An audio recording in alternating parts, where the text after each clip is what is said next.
A gente estima que 7 milhões de crianças e adolescentes poderiam se beneficiar dos cuidados paliativos, sendo quase 1,2 milhões no final de vida. Então, vocês veem que cuidado paliativo não é para o final de vida, cuidado paliativo é muito antes disso, e a gente tem uma população mundial de crianças que poderiam se beneficiar disso, que é uma população muito grande. 2,5 milhões de crianças por ano morrem com fortes dores. Isso daí é muito ruim para a gente como humanidade. A gente não deveria deixar isso tudo de criança morrendo com dor no mundo inteiro. Então, é por isso que o acesso aos cuidados paliativos pediátricos é uma responsabilidade ética dos sistemas de saúde. Isso é um problema de saúde pública no mundo inteiro e é algo que a gente tem uma obrigação ética de resolver, de fazer. Aonde tiver uma criança sofrendo é onde você vai fazer o seu cuidado paliativo. Pode ser em domicílio, pode ser em ambulatório, centro comunitário de saúde, no hospital universitário. A gente tem que estar a serviço da criança. A definição de cuidado paliativo pediátrico, ela engloba todos os pacientes com doenças crônicas, terminais ou que ameacem a vida.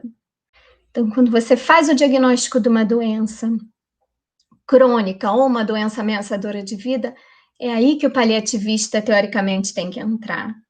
E tem que começar a se conversar sobre isso.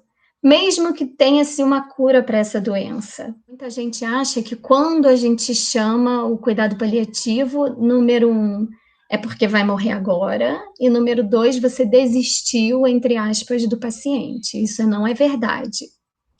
Podem ser coordenados em qualquer local, aonde tiver o doente, o cuidado paliativo deve estar.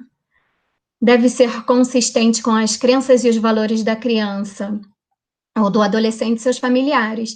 Novamente, são os valores do outro, não é o valor do médico. É você entender qual é a história dessa criança, e a história dessa criança vem de muito tempo, vem de antes dessa criança nascer.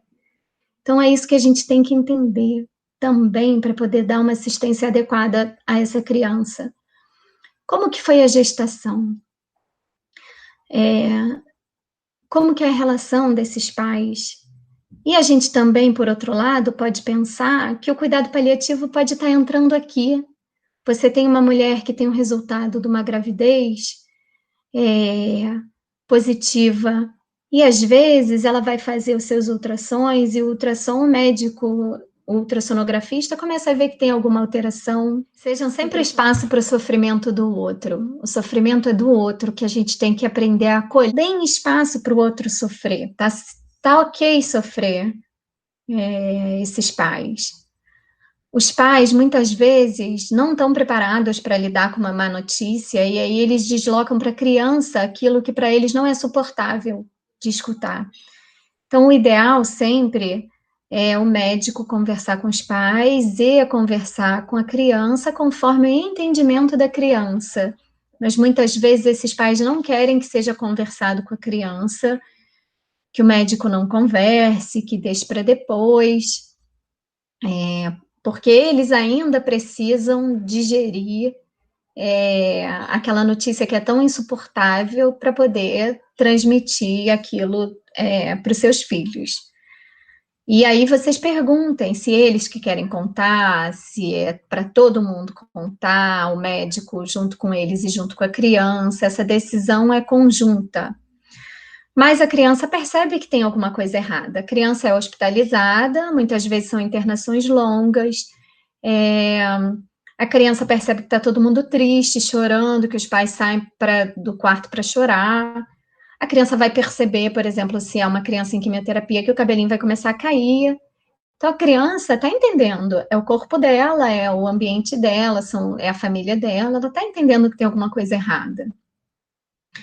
E aí, muitas vezes, quando isso não é conversado, isso traz um clima de desconfiança que não é bom para ninguém. Uma parte do sofrimento da criança é porque ela não quer trazer sofrimento aos seus pais, então muitas vezes as crianças, quando estão em fim de vida, conversam com os profissionais que eles têm medo de deixar a mamãe, porque a mamãe vai chorar muito, o papai, o que vai ser do irmão, dos pais. Então, essa, em geral, é uma preocupação das crianças. E lembrar que uma má notícia sempre vai ser uma má notícia. Não tem jeito de transformar numa boa notícia. Mas tentem fazer de uma forma que dê espaço para aquela família sofrer com você e que se sinta acolhida. Isso é muito importante, porque muitas vezes a família vai lembrar desse momento da má notícia para sempre. Então, se conheçam, se descubram, vejam suas reações diante do outro, diante dos pais, diante das crianças. O que está acontecendo com você? Porque uma das coisas mais importantes é vocês entenderem o que é de vocês e o que é do outro. O sofrimento naquele momento, o médico também tem um sofrimento, o profissional de saúde também tem um sofrimento de lidar com o sofrimento do outro.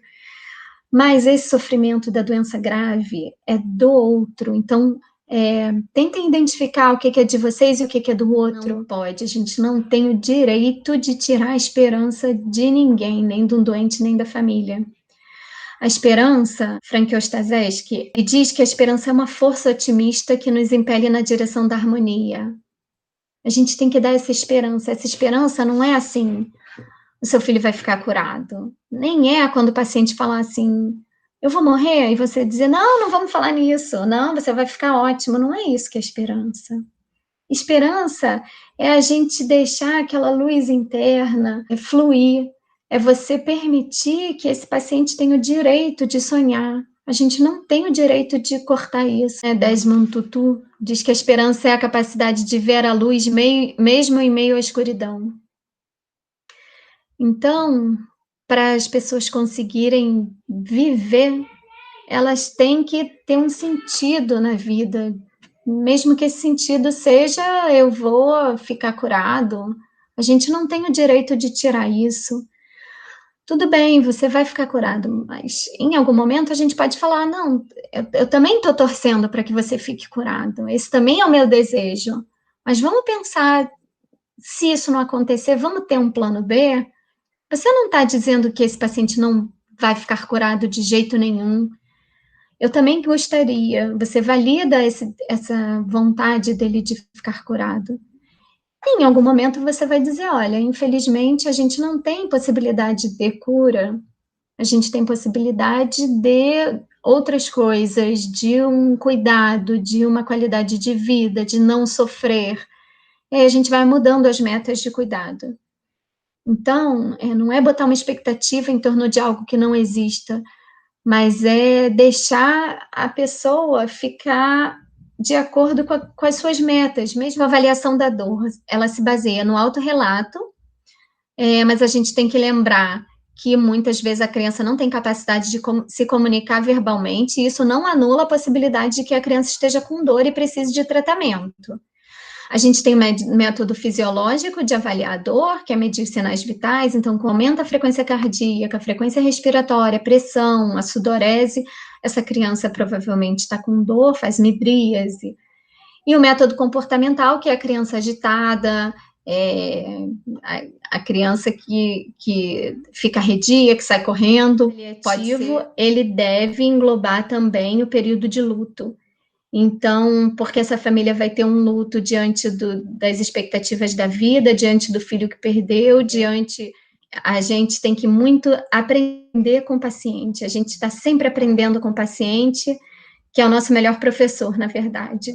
O conhecimento ajuda, mas ele sozinho não basta. Se você não usar a cabeça, o coração e a própria alma, não conseguirá ajudar um único ser humano.